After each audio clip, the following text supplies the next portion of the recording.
Благодарам, почитуван председател, почитуван заменик министар, почитувани колеги, за информација на граѓаните и за војна вистината.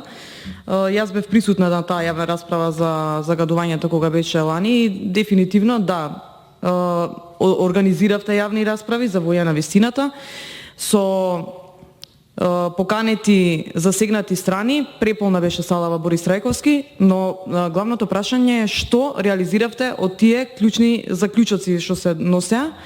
Тие ви беа итни превентивни мерки, колку што се сеќавам.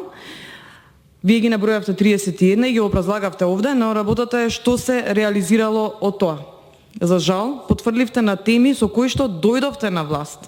Гасификација ви беа полни устите за гасификација дека ќе се реализира, сега имаме скоро 50 и повеќе проценти кратење на средствата.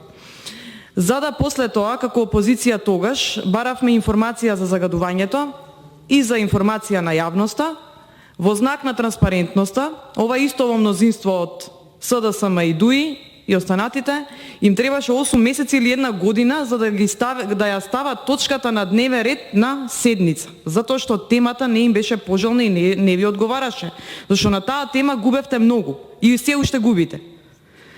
Не ви работеа во најголемо загадување, ја доаѓам од Газивоба, една од општините која што беше најзагадена. Не ви работеа мерните станици или намерно правевте да не работат.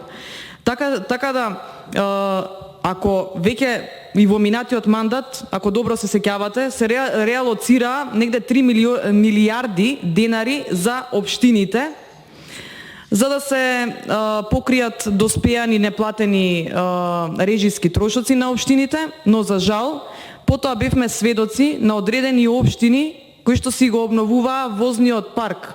Па имаше објаснување дека функционери не можеле да се возат во небезбедни возила.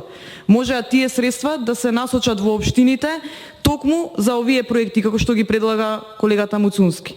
Ви благодарам.